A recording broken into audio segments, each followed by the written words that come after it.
Voltage same है तो power आपको निकालनी थी।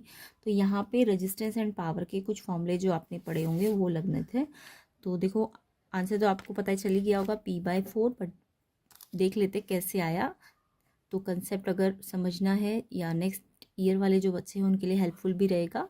तो देखो आपको पता है रेजिस्टेंस क्या होता है, एल के डायरेक्टली प्रोपोर्शनेट होता है, पक्का पता है ये, है ना। एल जितना ज़्यादा होगा रेजिस्टेंस उतना ज़्यादा होगा, या एल जितना कम होगा उतना रेजिस्टेंस कम हो जाएगा। तो अगर वायर स्ट्रेच हुई है तो यानी कि जो न्यू एल है वो तो डबल हो गई, क्योंकि इन्होंने बोला है डबल हो गई है लेंथ। तो एरिया जो होगा नया वाला वो तो हाफ हो जाएगा, वायर स्ट्रेच करने से एरिया तो कम हो जाएगा ना। तो ये डबल है तो ये हाफ हो जाएगा। उसके बाद अब आपको जो पुराना रेजिस्टेंस है और नया रेजिस्टेंस है उनमें कितना डिफरेंस आया, कितना चेंज आया। तो आपको नया रेजिस्टेंस में क्या लगाना है, अब आपको पता है रेजिस्टेंस L/A के डायरेक्ट प्रोपोर्शनेट होता है ना, एल के डायरेक्टली और एरिया के इन्वर्सली। तो अगर आप न्यू R/R निकालोगे, वैसे तो आपको याद रखना है इस केस में, स्ट्रेच वाले केस में, क्योंकि MCQ क्वेश्चन है तो याद भी रखना, जो न्यू रेजिस्टेंस है वो 4 टाइम्स हो जाएगा R ओरिजिनल के, ठीक है। तो ये तो याद भी रखना होता है। अब आपको देखो वैसे मैंने कर भी दिया है, तो न्यू वाले की एल क्या हो गई इस फॉर्मूले में अगर मैं रखूँ तो L डबल L और एरिया हाफ है, एंड पुराना वाला रेजिस्टेंस डिवाइड है तो उसका L तो L है और A है। अब ये डिवाइड वाला रेसिप्रोकल होके A/L, A और L कट गया, है ना, 4 बच गया। तो यानी ये आपको याद भी रखना है, जब भी स्ट्रेचिंग होती है वायर, अगर ये डबल स्ट्रेच हुई है तो ये हाफ होगा, तो जो न्यू रेजिस्टेंस है वो 4 टाइम्स हो जाता है पुराने वाले का। और आपको ये भी पता है कि पावर, आपको पावर निकालनी है ना क्वेश्चन में, पावर क्या होती है रेजिस्टेंस के इन्वर्सली प्रोपोर्शनेट। क्यों? क्योंकि पावर का फॉर्मूला V²/R होता है, और V तो आपको बोला सेम बैटरी है, तो यानी V कांस्टेंट है, तो यानी R पे ही डिपेंड करेगी। तो पावर R की अगर इन्वर्सली प्रोपोर्शनेट है तो जो न्यू पावर है वो पुरानी पावर के, देखो ये 4 टाइम्स बढ़ा है ना, रेजिस्टेंस 4 टाइम बढ़ा है, तो रेजिस्टेंस के इन्वर्सली प्रोपोर्शनेट है, तो न्यू पावर ये 4 टाइम्स हुआ है तो ये 4 से डिवाइड हो जाएगा, क्योंकि इन्वर्सली प्रोपोर्शनेट है ना। तो P/4 इसका आंसर आना था, ऑप्शन ए। तो ऐसे ये क्वेश्चन था। तो आई होप कंसेप्ट भी समझ आ गया होगा। तो ये जो आपके पहले तो ये शॉर्ट ट्रिक आपको पता होनी चाहिए, स्ट्रेच करने पे डबल, तो ये न्यू 4 टाइम होगा, तो पावर जो होगी अगर ये 4 टाइम हुआ तो क्योंकि इन्वर्सली प्रोपोर्शनेट है तो इसलिए ये डिवाइड/4 हो जाएगी। ए ऑप्शन इसका करेक्ट आंसर था। नेक्स्ट क्वेश्चन देखिए। नेक्स्ट क्वेश्चन था आपका, इसमें आपको यहाँ पे आपको बोला था, एक vertically held bar magnet dropped along the axis of a copper ring having a cut as shown in the diagram, the acceleration of the following magnet is. तो देखो एक बार मैग्नेट है ये। अब इसको हमने क्या करा, ये एक रिंग सी तो दिख रही है कॉपर रिंग, तो इस पे हमने क्या करा, इसकी तरफ इसको ड्रॉप किया है। अब अगर ये रिंग अगर ओपन होती, सॉरी क्लोज होती, तो इसमें लेंज लॉ लग रहा होता कि एक इंड्यूस्ड EMF आता है ना, और उससे इंड्यूस्ड करंट आता। बट ये रिंग आपको दिख रही होगी ये ओपन है, तो ओपन है तो ये लेंज लॉ फॉलो नहीं करेगा, है ना। तो यहाँ पे लेंज लॉ नहीं लग रहा है। तो अगर लेंज लॉ लग रहा होता तो ये ऊपर की तरफ एक फोर्स लगता, जिसके कारण लेस जी क्या हो जाता, क्योंकि ये नीचे गिर रही है तो ऊपर एक नेगेटिव डायरेक्शन में एक्सेलरेशन लग रहा होता, तो लेस देन जी होता अगर ये क्लोज होती। बट क्योंकि ये क्लोज नहीं है, ओपन है, तो ओपन में आपको पता है ओपन अगर है तो ये याद रखना, तो ये क्लोज लूप नहीं है ना, तो ये क्लोज लूप नहीं है, तो कोई अपोजिट मैग्नेटिक फोर्स नहीं लग रहा होगा ताकि वो मैग्नेट को स्लो करे, एंड इसका मतलब वो इंड्यूस करंट नहीं आ रहा होगा। ओपन सर्किट में क्या नहीं होता, ओपन सर्किट है तो इंड्यूस करंट नहीं आएगा, तो यानी कि कोई अपोजिट मैग्नेटिक फोर्स भी नहीं लगेगा, लेंज लॉ भी फॉलो नहीं होगा। तो यानी कि अगर ये नीचे गिर रही है तो ये जी जो ग्रेविटी है उसी के एक्सेलरेशन से गिरेगी। तो सी ऑप्शन इसका करेक्ट आंसर है। तो आई होप सेकेंड का सी सबने लिखा होगा। तो सेकेंड का आपका CG ऑप्शन है आंसर सही। तो सी ऑप्शन इसका करेक्ट है, ये सी ऑप्शन इसका आंसर है। ओके जी। नेक्स्ट क्वेश्चन देखेंगे। एक स्ट्रेट कंडक्टर है जो करंट है 2 एम्पियर पॉजिटिव एक्स डायरेक्शन में अलोंग इट, एंड एक यूनिफॉर्म मैग्नेटिक फील्ड है, फील्ड का वेक्टर फॉर्म दिया 0.6 J कैप मतलब वाई डायरेक्शन में और 0.8 K कैप डायरेक्शन में। तो ये टेस्ला में दिया है। और उसके बाद the force acting on 10 centimetre length of conductor, तो 10 सेंटीमीटर में दिया है, ध्यान रखना ये टेस्ला है, ये एम्पियर है, बाकी सारी तो SI यूनिट है, बट ये सेंटीमीटर को मीटर में बदलना पड़ेगा, 0.1 मीटर हो जाएगा। तो आपको फोर्स निकालना है। अब आपको पता है कि अगर एक स्ट्रेट कंडक्टर यानी वायर है तो उसकी लेंथ दी है और आपको उसका मैग्नेटिक फील्ड दिया है और उसका करंट दिया है, तो फॉर्मूला क्या लगेगा, BIL, है ना, या BI एल या क्रॉस प्रोडक्ट, या फिर BIL साइन थीटा भी आप लिख सकते थे। तो यहाँ पे ये पॉजिटिव एक्स डायरेक्शन में है, तो वाई और जेड के साथ तो ये 90 का एंगल बना रहा होगा ना। तो इसमें आप दोनों डायरेक्शंस का वो निकाल लेना, BIL साइन थीटा वाई और जेड में 90 होगा, साइन 91 होता है, तो यानी जस्ट BIL से निकल जाएगा। तो ये 2 करंट है और L आपका 0.1 मीटर में, और ये देखो एक डायरेक्शन में 0.16 है ना, ये 0.12 और 0.16 आएगा। और फिर आप इसे आप चाहो तो क्रॉस प्रोडक्ट से भी करके देख लेना। तो ये B इसका फाइनल आंसर होगा। तो आई होप सबने B पे ऑप्शन पे टिक किया होगा, कमेंट करके बताना इसका आंसर B किसने लिखा है। बिल्कुल ठीक है, ठीक है। नेक्स्ट देखो, नेक्स्ट है क्वेश्चन नंबर 4।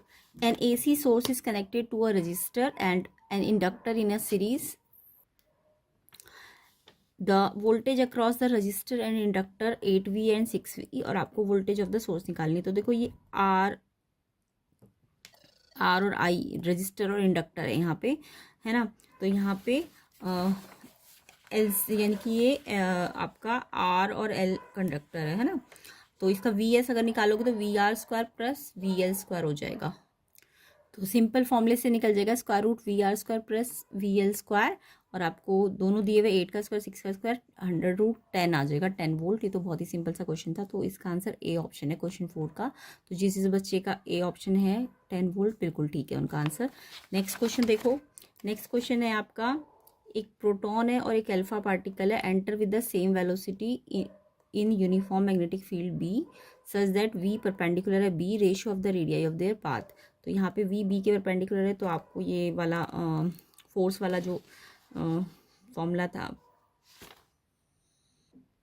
जो रेडियस वाला फॉर्मूला था मैग्नेटिक फील्ड में, तो वो होता है रेडियस होती है mv/bq, है ना। ये फॉर्मूला क्योंकि परपेंडिकुलर है तो सीधा ये फॉर्मूला लग जाएगा R = mv/bq। अब क्योंकि क्वेश्चन में बोला है कि सेम वेलोसिटी है और सेम मैग्नेटिक फील्ड भी है, सेम वेलोसिटी और सेम मैग्नेटिक फील्ड, यानी V और B तो कांस्टेंट है, तो यानी रेडियस सिर्फ M और Q पे डिपेंड करेगी, है ना। तो रेडियस जो है वो आपकी M/Q के प्रोपोर्शनेट हो जाएगी, है ना, M के डायरेक्टली Q के इन्वर्सली। अब आपको थोड़ी बहुत आपको इसका दोनों का रेडियस का रेशियो निकालना है, प्रोटॉन का भी और अल्फा पार्टिकल का भी, इन दोनों का। तो अगर मैं प्रोटॉन का रेडियस का फॉर्मूला ये वाला लगाऊं तो M प्रोटॉन का लूँगी, Q भी प्रोटॉन का लूँगी, एंड फिर डिवाइड क्या हो रहा है R अल्फा, तो डिवाइड R अल्फा के लिए भी यही फॉर्मूला लगाओ, M∝/Q∝, चार्ज अल्फा का। तो अब यहाँ पे आपको MP अगर आप ऐसे ही रहने दो तो आपको पता है कि जो M∝ होता है, ये आपको पता होना चाहिए, मास ऑफ अल्फा 4 टाइम्स होता है मास ऑफ प्रोटॉन के, है ना, ये पता होगा। तो यहाँ पे मास ऑफ प्रोटॉन को एज इट इज़ रखना। Q ऑफ प्रोटॉन कितना होता है, E, उसका चार्ज E होता है, एंड फिर डिवाइड है, तो डिवाइड में जब ये मल्टीप्लाई में आएगा तो ये चार्ज तो अल्फा का ऊपर आ जाएगा, तो अल्फा का चार्ज 2E होता है, ये E है तो ये 2E होगा। तो चार्ज प्रोटॉन का E होता है, अल्फा का डबल E होता है। तो हमने डिवाइड को पहले तो रेसिप्रोकल किया है, मल्टीप्लाई में लाया है, और फिर ये चार्ज अल्फा का 2E ऊपर आ गया, और मास ऑफ अल्फा क्योंकि 4 MP होता है तो 4 MP, MP से MP mass of proton cut गया, और E से E कट गया, 2 1 ज़ा 2 2 ज़ा, तो ये 1/2 आ जाएगा। किस किस बच्चे का 1/2 है, बिल्कुल ठीक आंसर है। तो इस तरीके से आपको बस ये फॉर्मूला याद रखना था, जो भी आपके जो मैग्नेटिक फील्ड वाला चैप्टर है उसमें। तो यहाँ पे ऑप्शन बी क्वेश्चन 5 का करेक्ट आंसर है। तो आई होप सबका ये ही आंसर आया होगा, और इस तरीके से ये करना था, तो आपको ये फॉर्मूले याद होने चाहिए थे, ठीक है। नेक्स्ट देखिए,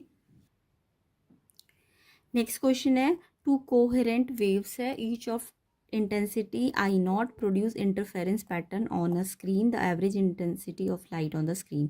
तो कोहेरेंट वेव्स है और हर एक की इंटेंसिटी I0 है, और वो इंटरफेरेंस पैटर्न बनाती है, तो एवरेज इंटेंसिटी लाइट की ऑन द स्क्रीन। तो इसके लिए आपको फॉर्मूला आना चाहिए एवरेज इंटेंसिटी वाला।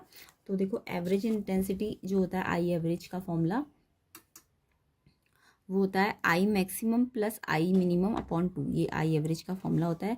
अब आपको पता है I मैक्सिमम 2 कोहेरेंट वेव्स के लिए 4I0 आएगा, क्योंकि दोनों का I0 है ना, तो यानी I मैक्सिमम 4I0 आएगा और I मिनिमम 0 आता है।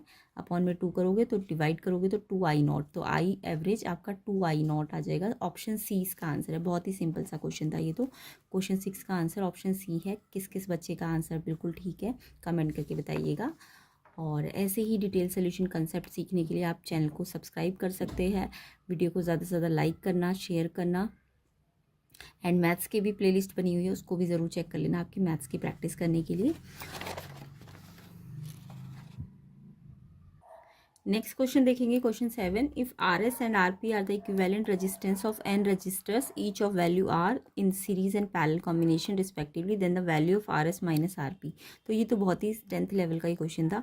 तो देखो आर एस जो है इन्होंने बोला है जो आर एस है वो इक्विवेलेंट रेजिस्टेंस है एन रजिस्टर्स का। एन रजिस्टर्स ईच की वैल्यू आर है, यानी जब ईच वैल्यू सेम होती है तो आपको एक डायरेक्ट फॉर्मूला पता है ना।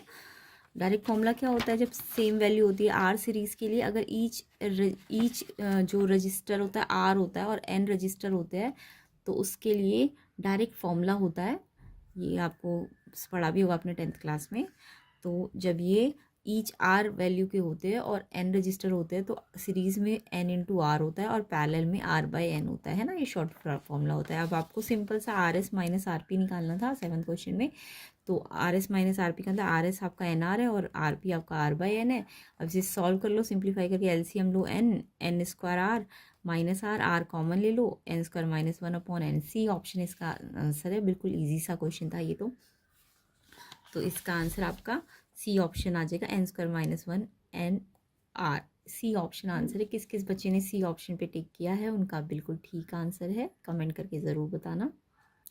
नेक्स्ट है question number 8। A galvanometer can be converted into an ammeter of desired range by connecting a. तो ये तो डायरेक्ट गैल्वेनोमीटर में से क्वेश्चन है कि अगर उसको कन्वर्ट करना है इंटू एमीमीटर तो क्या लगाना पड़ेगा। तो उसमें स्मॉल रेजिस्टेंस पैरेलल में लगाना पड़ेगा। सी ऑप्शन इसका आंसर था, ऑप्शन सी। तो क्वेश्चन 8 का answer option C, small resistance in parallel. जिस बच्चे ने लिखा है उनका बिल्कुल ठीक आंसर है। नेक्स्ट क्वेश्चन देखेंगे, question number 9। Inside a nucleus the nuclear forces between proton proton proton neutron neutron neutron, ये एफपीपी है, एफपीएन और एफएनएन है। और आपको कंडीशन बतानी कौन सी लगेगी। तो आपको पता है क्योंकि ये न्यूक्लियस है और न्यूक्लियर फोर्सेस है तो न्यूक्लियर फोर्स जो होता है वो चार्ज पे डिपेंड नहीं करता। क्यों तो वो चार्ज पे डिपेंड नहीं करता, तो जितना वो प्रोटॉन प्रोटॉन पे फोर्स लगाएगा उतना ही वो proton neutron proton proton neutron या न्यूट्रॉन न्यूट्रॉन आपस में लगाएंगे, है ना। तो यानी कि आपको पता होना चाहिए ये प्रॉपर्टी, न्यूक्लियर फोर्सेस जो होते हैं वो चार्ज इंडिपेंडेंट होते हैं। तो यानी कि जितने भी फोर्सेस लगेंगे चाहे वो प्रोटॉन प्रोटॉन के बीच में प्रोटॉन न्यूट्रॉन या फिर न्यूट्रॉन न्यूट्रॉन, सारे इक्वल होते हैं। ऑप्शन डी इसका आंसर है क्वेश्चन 9 का। तो बहुत ही सिंपल सा क्वेश्चन था ये, लास्ट वाला ऑप्शन इसका करेक्ट आंसर है। नेक्स्ट क्वेश्चन नंबर 10 देखेंगे। The de Broglie wavelength associated with an electron moving with energy 5 eV is. तो ये डी ब्रॉय वेवलेंथ आपको निकालनी थी। तो बहुत ही सिंपल सा क्वेश्चन था ये तो एनसीईआरटी का ही क्वेश्चन है, एनसीईआरटी में भी ये क्वेश्चन। तो आपको पता है जो डी ब्रॉगली या डी ब्रॉय जो वेवलेंथ होती है H/P है ना, ये होता है लैम्डा H/P। P क्या होता है mv। या फिर आपको जब इसकी क्या दी हुई है, वेलोसिटी दी हुई है ना, इसकी मूविंग एनर्जी दी हुई है, यानी मूविंग का मतलब काइनेटिक एनर्जी दी हुई है। तो आप इसका काइनेटिक एनर्जी वाला फॉर्मूला भी ले सकते थे, लैम्डा इक्वल टू H/√2mE। अब यहाँ पे कैलकुलेशन पार्ट है तो H की जगह आप ये रख दोगे, तो ये आपको फॉर्मूला लगाना था। तो यहाँ पे H की जगह आपने जूल सेकंड वाला ले लिया, इसका जूल सेकंड SI यूनिट में ले लो उसको, जूल सेकंड। और √2 m मास, ठीक है। और मास ये होता है, ये kg में होना चाहिए। E एनर्जी कितनी दी हुई है, 5 eV में दी है, तो इसको आप जूल में बदलो। तो जूल में कितनी हो जाएगी, ये जूल में आपकी हो जाएगी इसको 1.6 × 10⁻⁹ से मल्टीप्लाई कर दोगे। उसके बाद इसे थोड़ा सा कैलकुलेशन वगैरह शॉर्ट ट्रिक वगैरह लगा के करना था। तो ये पूरा सॉल्व करके 5.469 10⁻⁻10। अब क्योंकि SI यूनिट में ना सारी चीज़ें, ये जूल सेकंड में है, ये आपका kg में है, और ये क्या है, ये आपका EV में था तो इसे जूल में बदल दिया। जूल में बदलने के लिए 1.6 × 10⁻⁻19, तो ये मीटर में आ जाएगा। अब आपको पता है नैनोमीटर में बदलना है, तो 1 नैनोमीटर 10⁻⁹ मीटर होता है। तो इसको हम 10⁻9 प्लस से, क्योंकि हम इसको इसमें बदलेंगे तो 10⁻⁹ उस साइड जाके प्लस हो जाएगी ना, तो 10⁻9 से मल्टीप्लाई करेंगे तो ये -1 हो जाएगी 10 की पावर, और फिर ये डेसिमल और आगे शिफ्ट कर दो तो ये 0.55 नैनोमीटर अप्रॉक्सीमेटली आ जाएगा। ऑप्शन डी इसका करेक्ट आंसर है क्वेश्चन 10 का। तो 0.55 नैनोमीटर बुक का ही क्वेश्चन था, तो ये याद भी रखना था आपको, इतना लंबा कैलकुलेशन वगैरह टाइम लग जाता नहीं तो। अदरवाइज़ आप चाहे तो मास और वेलोसिटी वाले फॉर्मूले से भी कर सकते थे, बट ये वाला कैलकुलेशन पार्ट को बस शॉर्ट ट्रिक से करना आना चाहिए आपको। नेक्स्ट देखो, नेक्स्ट क्वेश्चन है a piece of diamagnetic material free to move when placed in a uniform magnetic field. Diamagnetic material free होता है मूव करने में एक यूनिफॉर्म मैग्नेटिक फील्ड में, कैसे move along the field, field के अलोंग चलता है कि अपोजिट चलता है या परपेंडिकुलर चलता है या does not move.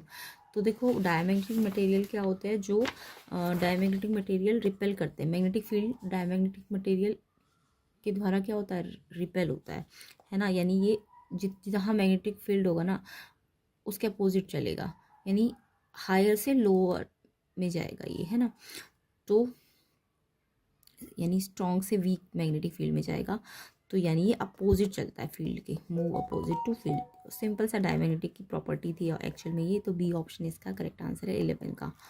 Next question देखिए, क्वेश्चन 12 देखेंगे, the momentum in KG metre पर second of a photon, frequency दी हुई है 6 × 10⁻14 हर्ट्ज। सिंपल सा क्वेश्चन था, मोमेंटम और फ्रीक्वेंसी की है आपको, तो फॉर्मूले आने चाहिए आपको यहाँ पे सारे। तो आपको फ्रीक्वेंसी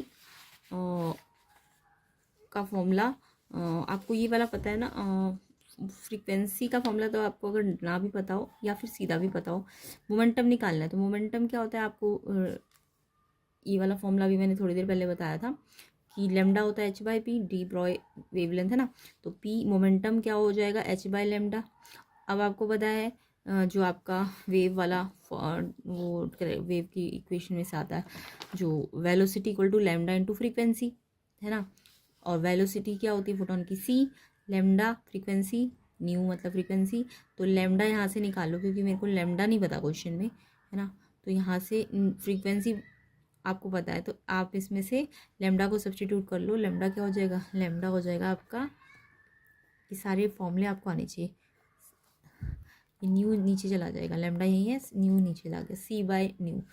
तो या तो आप डायरेक्ट फॉर्मूला याद रख लो मोमेंटम का, एक तो लैम्डा का p की रिस्पेक्ट में, मोमेंटम की रिस्पेक्ट में, फिर मोमेंटम का फ्रीक्वेंसी की रिस्पेक्ट में, तो h/c है ना, लैम्डा की जगह c/फ्रीक्वेंसी, फ्रीक्वेंसी ऊपर चली गई। अब h की वैल्यू आपको पता है, न्यू दिया हुआ है, ये हर्ट्ज में दिया है, SI यूनिट है इसकी, और c कितना होता है 3 × 10⁸ मीटर पर सेकेंड। अब आप इसे सॉल्व करो, 3 2 जा 6 कट गया, ये 2 से ये मल्टीप्लाई कर दो 13.2, और 10 की पावर -34, ये पावर माइनस होगी तो 6 बचेगी, फिर इसको सॉल्व करोगे तो -28 बचेगी, और फिर क्योंकि आपका डेसिमल साइंटिफिक नोटेशन में करना है तो 0.1 यहाँ शिफ्ट हो जाएगा, तो एक जब राइट शिफ्ट होता है तो +1 पावर हो जाएगी, तो -27, तो 1.32 10 की पावर -27, बी ऑप्शन इसका करेक्ट आंसर है। तो ऑप्शन बी 1.326 10 की पावर -27 इसका आंसर है। अब देखिए अजर्शन रीजन में 13 में अजर्शन क्या है, एक hole is an apparent free particle with effective positive electronic charge. Hole एक अपेरेंट फ्री पार्टिकल है, देखो पार्टिकल नहीं बट अपेरेंट बोला है इन्होंने, तो यस अपेरेंट फ्री पार्टिकल है और उसमें एक पॉजिटिव इलेक्ट्रॉनिक चार्ज होता है, पॉजिटिव होता है ना, उसमें से इलेक्ट्रॉन चला जाता है तो उसमें पॉजिटिव चार्ज आ जाता है, तो बिल्कुल ठीक है अजर्शन। रीजन, एक hole is not necessarily a vacancy left behind by an electron in the valence band. क्या होल के लिए ज़रूरी नहीं है कि वो वैकेंसी छोड़ जाए, तो नॉट नेसेसरी लिखा है तो है, नॉट नहीं होना चाहिए था यहाँ पे, तो ये गलत लिखा है, तो ये एजर्शन सही है, रीज़न गलत है। तो 13 का आपका एजर्शन तो सही है, एजर्शन तो सही है बट रीज़न आपका रीज़न गलत है, तो ऑप्शन सी देखो इसका, ऑप्शन सी इसका आंसर है, एजर्शन सही रीज़न गलत, ठीक है। नेक्स्ट क्वेश्चन देखो,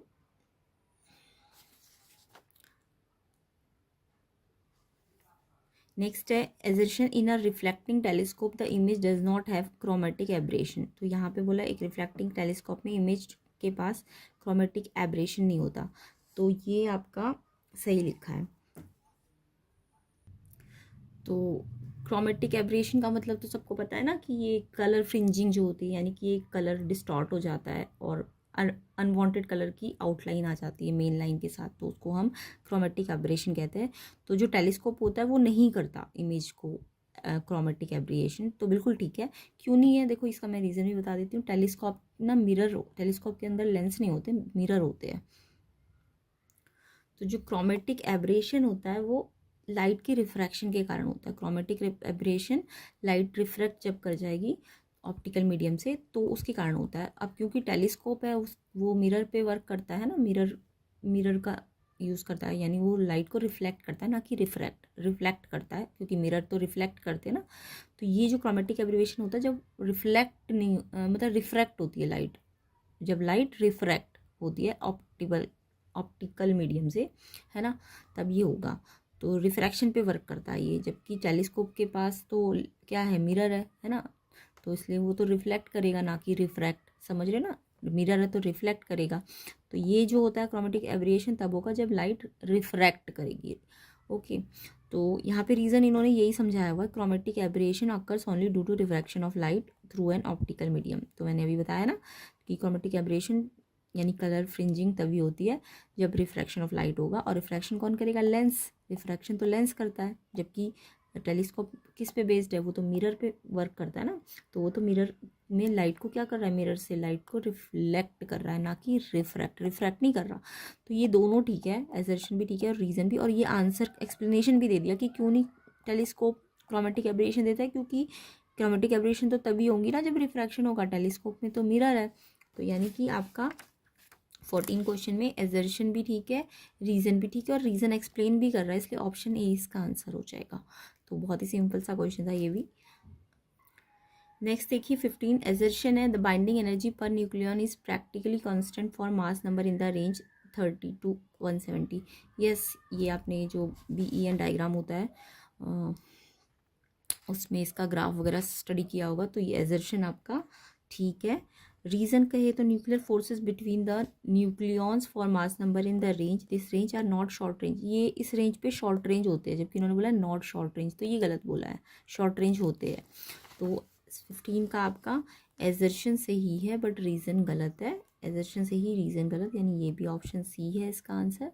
नेक्स्ट देखो, नेक्स्ट 16 को देखो, एजर्शन है X-rays are produce when slow moving electrons are stop by a metal target of high atomic number. X-ray तब बनते हैं जब slow moving electrons stop by a metal target of high atomic number. तो देखो x ray तो आपको slow थोड़ी ना, हाई मतलब फास्ट मूविंग इलेक्ट्रॉन होने चाहिए तभी तो बनेंगे, तो यहाँ पे स्लो की जगह फास्ट होना चाहिए था, तो ये गलत लिखा हुआ है इन्होंने, यानी एजर्शन गलत है। रीज़न देखो, X-ray consist of low energy photon, X-ray low energy photon से बनते नहीं, अभी मैंने बताया ना लो नहीं होना चाहिए, फास्ट होना चाहिए, तो यहाँ रीज़न भी आपका गलत है, यानी एजर्शन भी गलत है और रीज़न भी गलत है। अब ये वाला ऑप्शन देखो आपके क्वेश्चन में था, एजर्शन और रीज़न बहुत दोनों गलत, वो वाला भी था, देखो अभी ये देखो, ये डी ऑप्शन में था ना, बहुत assertion and reason are false, यानी एजर्शन भी फॉल्स है और रीज़न भी, तो ये डी ऑप्शन इसका आंसर हो जाएगा। तो लास्ट वाला 16 का एजर्शन भी गलत है, रीज़न भी गलत है, इसलिए ऑप्शन डी इसका करेक्ट आंसर है। तो कमेंट करके बताना सारे एजर्शन रीजन किस किस के सही है, 13 का सी, 14 का ए, 15 का सी, 16 का डी, तो ये किसके किसके ठीक है। और सेक्शन ए में कितने क्वेश्चन सबके सही है, 16 में से कितने मार्क्स आ रहे हैं आपके, एंड सेक्शन बी और सी को नेक्स्ट पार्ट में बना दिया जाएगा। वीडियो को ज़्यादा से ज़्यादा शेयर कर देना, लाइक कर देना, एंड चैनल में नए हो तो सब्सक्राइब भी कर लेना। तो आई होप एग्ज़ाम भी अच्छा गया होगा।